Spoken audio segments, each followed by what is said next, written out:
I am often found watching some videos in disbelief, and none more so than recently when I was watching a video on Facebook. A member of the general public here in the UK entered a police station and made a criminal complaint against his MP and the UK government in general. The reason? For an immediate cease of the COVID-19 vaccination programme here in the UK. But what I have discovered, with great help from Mr. Sensible, is that this man was acting largely off the back of a conspiracy-fueled PDF file which he did not check. Stay tuned for this one because it really is shocking.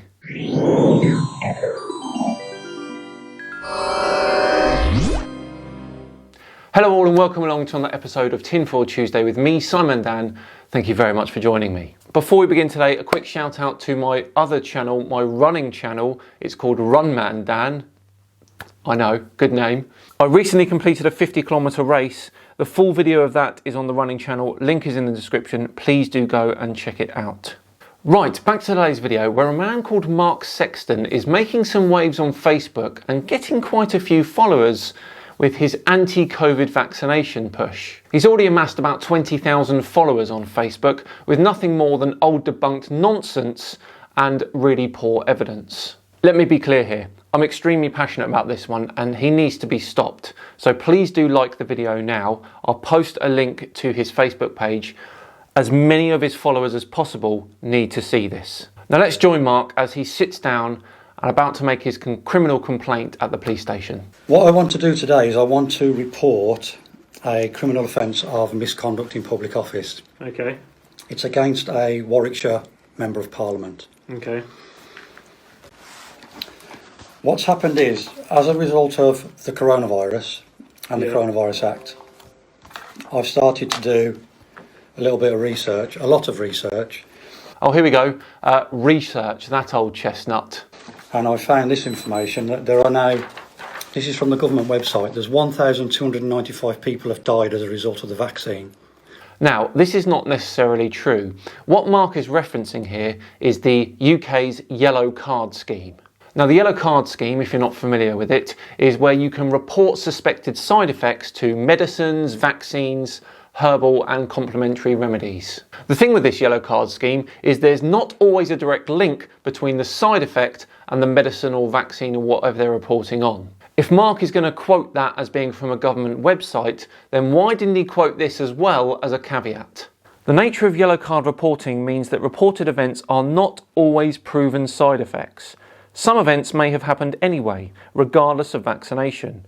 This is particularly the case when millions of people are vaccinated, and especially when most vaccines are being given to the most elderly people and people who have underlying illness. Now, if you actually go to the Office of National Statistics website and check their mortality analysis, then you will see that as of the end of May 2021, there has been officially 3 deaths involving the COVID-19 vaccine, none of which were actually attributed to the vaccine itself. So what you are doing here, Mark, is attributing those 1,295 deaths to the vaccine when we can see quite clearly that that is not the case. And there's now 922,000 adverse reactions as a result of the coronavirus vaccine. Now, for clarity, a sore arm is classified as an adverse reaction. That's exactly what I had when I had my first dose. There are many adverse reactions which are mild, some which are moderate, and some which are quite serious, which is the case with many medicines and vaccines. However, as with the deaths, there's absolutely no evidence that all 900,000 of those adverse reactions are purely due to the COVID-19 vaccine. And even if they were, out of 79 million doses here in the UK, 900,000 is only about 1.1%. This is now over 1,350 now. No, it's not. And this is now closer to 1 million. So this is the damage that the vaccine is doing. Just for context here, there were over 240 reports on the yellow card system regarding ibuprofen, some of which resulted in death. Now, would you stop taking ibuprofen if you had a headache? My point is, all drugs and vaccines have side effects. And what I suspect with the COVID-19 vaccine, because of the nature of how it was produced, everyone at the moment is jumping on the bandwagon regarding the reporting of any sort of adverse reactions. Okay. That's the government's own website, the Yellow Card Scheme. Are you familiar with that? I'm not, if I'm completely honest. Okay. But I'm sure it's something I can look at. That's actually from the government's website, the Yellow Card Scheme. Which, as we have established, doesn't mean that those reactions are because of the COVID-19 vaccine. So, as a result of this, such is my concern, and I'd like to think that concerns you as well, because this is directly from the vaccine. On the 25th of May, Okay. I attended 4 hospitals in Birmingham, the Queen Elizabeth, the City Hospital, Heartlands Hospital and Solihull Hospital.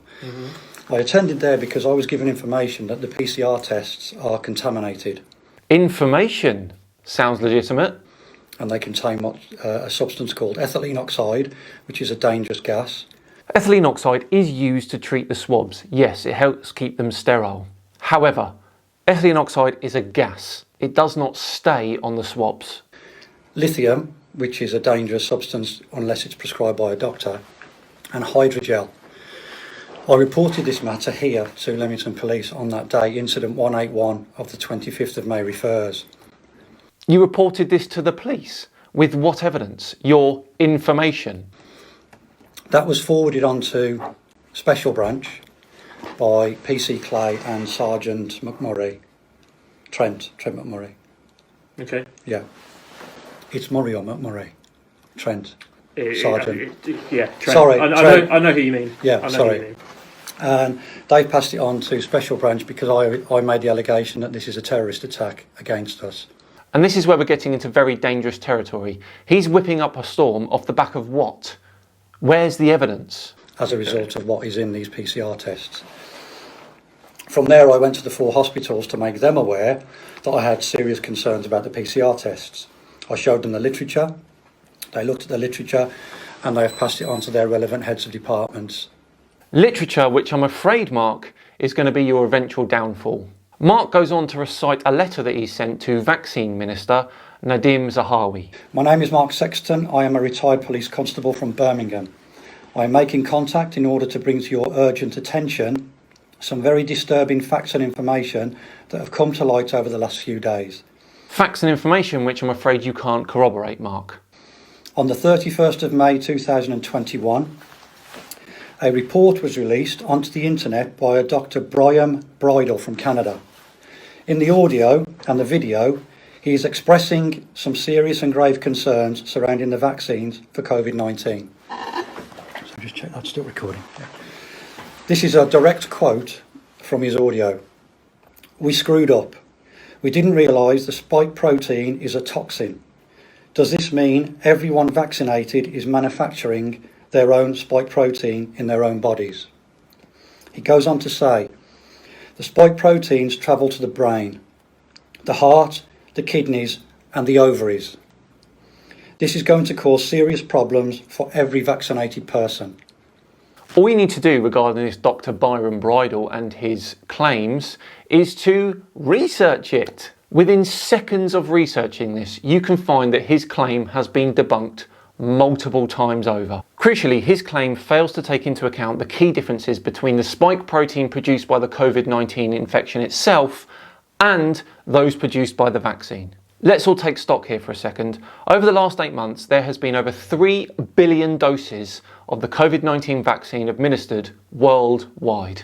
If something terrible was happening with these vaccines, I think we would know by now. On the 30th of May 2021, a Twitter feed was picked up and sent to me, and this feed is from Dr. A.H. Khan Saeed, who looks to now have been banned on Twitter. I wonder why. The feed is talking about a study from Pfizer, where serious life-changing and life-threatening effects have been brought to light surrounding the vaccine for COVID-19. The report is alluding to composites from the vaccine settling in the ovaries and other organs. This fully supports the report by the Canadian doctor, Dr. Brian Bridle. Of course it does, but with some more research, we will find that after a more recent study, it's been found that the injection site retains more of those lipid nanoparticles over time than the ovaries. Serious menstrual irregularities, reproductive dysfunction, heart inflammation and blood clots are occurring. There are some reports to suggest there is a 2,000% increase in miscarriages. There is absolutely no evidence to support this. Miscarriages can sadly happen at any time with no particular cause. I would know. I've lost a child due to a miscarriage. The number of miscarriages reported after a vaccine does not appear to exceed the normal amount. This information is of huge concern. It is so disturbing, I am asking for and demanding all vaccines for COVID-19 are stopped as a matter of urgency in order to protect the public from serious harm and death. Protect the public from serious harm and death? Is he joking? Meanwhile, the families of the 128,000 people that have died from COVID-19 in the UK alone have to listen to this guy spout his nonsense. It is also documented that polysorbate 80 is contained within the vaccines, and this is known to cause issues relating to fertility. Well, if you're worried about that, then don't bother eating any ice cream again. It's used as an emulsifier. Prior to these reports coming out, and on Tuesday the 25th of May, I attended the 4 biggest hospitals in the West Midlands: the Queen Elizabeth, Heartlands, the City and Solihull. Yeah, in the middle of a pandemic, you thought it was just cool to go and visit the 4 biggest hospitals in the Midlands. That is rank irresponsibility. I was sent a research report from Slovakia suggesting the PCR tests are contaminated with hydrogel and lithium. Such was my concern. I reported this to the police. They in turn forwarded this on to Special Branch to investigate. I deem this to be a targeted terrorist attack. I'm going to stop at this point and focus on what he said there. The Slovakia report. So I looked at his Facebook page and I downloaded this Slovakia report and I sent it to Mr. Sensible and I said, find out what you can about this, buddy. And he did not disappoint.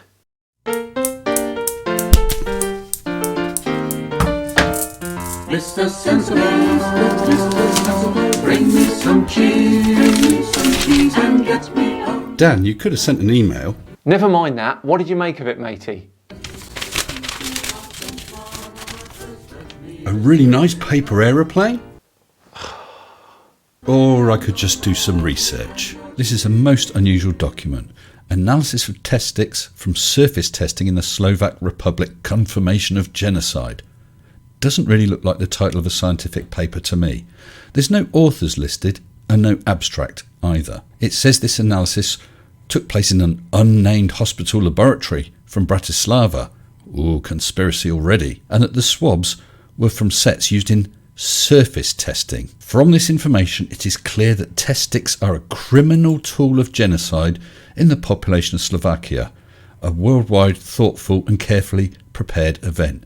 Again, this is not reading like any sort of scientific paper that I've ever seen. The idea of this paper is to convince us that hollow fibres get broken when you take your tests and they release DARPA hydrogel and lithium and can control us like robots. So we got some very, very fuzzy photographs. In this case, it's supposedly cotton wool under a microscope and broken fibres which would leach DARPA hydrogel and lithium. Here's a close-up of a broken fibre and DARPA hydrogel content balls and one that's been mechanically manipulated and so releasing this alleged hydrogel and lithium. Then we've got DARPA hydrogel beads, the content of the fibre. Next we move on to multiple images, all of which have terrible moire patterns on them, so you can't really see what they are, of supposed DARPA hydrogel. So supposedly crystallization after 24 hours. They're growing into a 3D spatial structure and grow through the tissues.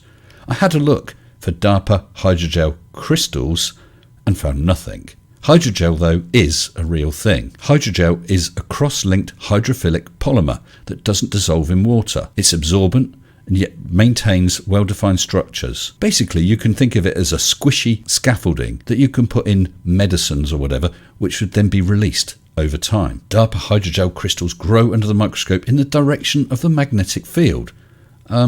They're actually growing in all directions here, so your own photograph has debunked you. And it says the pineal gland creates a locally stronger magnetic field than the Earth's external magnetic field. Well, the pineal gland is sensitive to magnetism. It's not magnetic itself. Think of homing pigeons that can find their way home due to the Earth's magnetic field. Again, DARPA hydrogel crystals. I've seen nothing about hydrogel crystals other than in this paper. Apparently, the saliva destroys it. So not much point getting hydrogel into someone's body if their bodily fluids can actually destroy it, is there? There is no citations for these photographs. I did reverse image lookups on these photographs and found nothing because they only apparently appear in this PDF file. Now this is interesting. Apparently this is going to show the effect of DARPA hydrogel on human blood cells, and these are normal live blood cells, and then when you add DARPA hydrogel from a test rod, it results in the total massacre of red blood cells. I don't think that total massacre is the sort of phrasing you'd use in a scientific paper. Then we get the summary. Crystals can receive the signal from the transmitter to the cell and transmit signals from the cell to the transmitter. They're actually nano antennas. Evidence for that, please? The pineal gland produces serotonin, a hormone of happiness. It's crucial for higher brain activity, creativity, foresight, sixth sense. I don't see many scientists talking about sixth sense. This seems like a document of woo to me. We then show this scary picture of a beetle with some form of electronics attached to it. Now this actually is a DARPA project. They've looked into what has been scarily called cyborg insects, where you can control insects, direct their flight paths for military uses. It's not injecting them just with hydrogel and then you've got total control of a little robot. Then the document talks about vaccines containing DARPA hydrogel, lithium and patented genetic information. Well, I've checked the ingredients of both the Oxford AstraZeneca and the Pfizer BioNTech vaccine.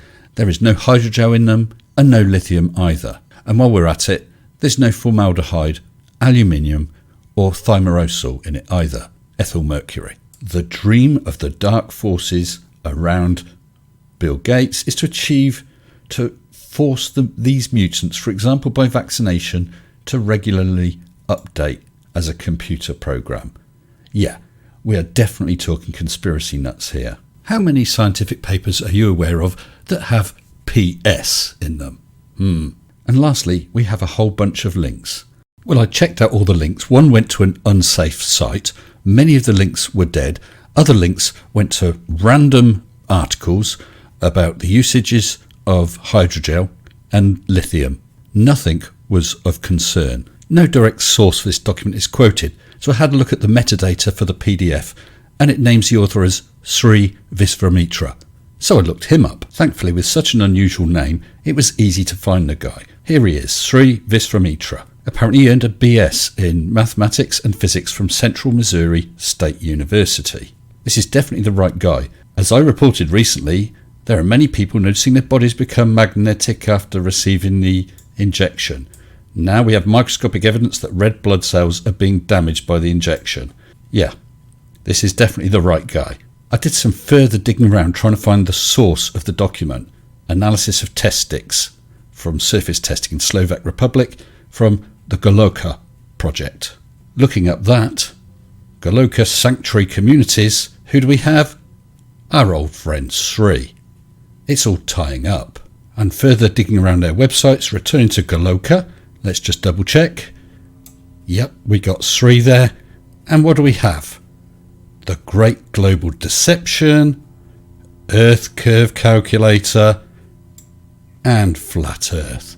Oh yes, our old favourite gateway conspiracy theory. So at the end of my investigations, I think I can conclude that that document is nothing but assorted guff, made up tripe and a load of woo. Dan, back to you. Mr. Sensible, excellent stuff as always. I'll leave a link to Mr. Sensible's channel in the description. Please do go and check him out. He is brilliant. So, Mark Sexton has not only repeated a load of old debunked nonsense with no evidence at all to support his claims, but he's also made a criminal complaint and started a whole revolution off the back of a PDF file which he didn't check. There is no doubt here that Mark Sexton has been exposed, but will his followers accept this? Or will they continue to blindly follow him wherever his campaign goes? I want to make this clear though, that this is not an attack on Mark Sexton himself. He may not even be to blame in all this. I hope the only thing that Mark is guilty of is not checking the links and documents that he's been sent. I hope that we can get this video right here on Facebook as much as possible, in the hope that Mark's page doesn't influence anyone else. Please share this one as far and wide as possible. I'm very passionate about this one. We really do need to stop this campaign from Mark. I also contacted Warwickshire Police just to highlight how wrong Mark Sexton was in his complaints, and I said I'd be happy to walk through any information with them if they required. So there we go, an anti-COVID vaxxer completely and utterly exposed for today's Tinfoil Tuesday. We're all done and dusted. I do hope you liked this one. If you did, then please do like the video, as I said, and please subscribe as well to see more. I've been Simon Dan. Have yourselves a great week, and I'll see you on Friday for the next Flat Earth Fail compilation. See you then.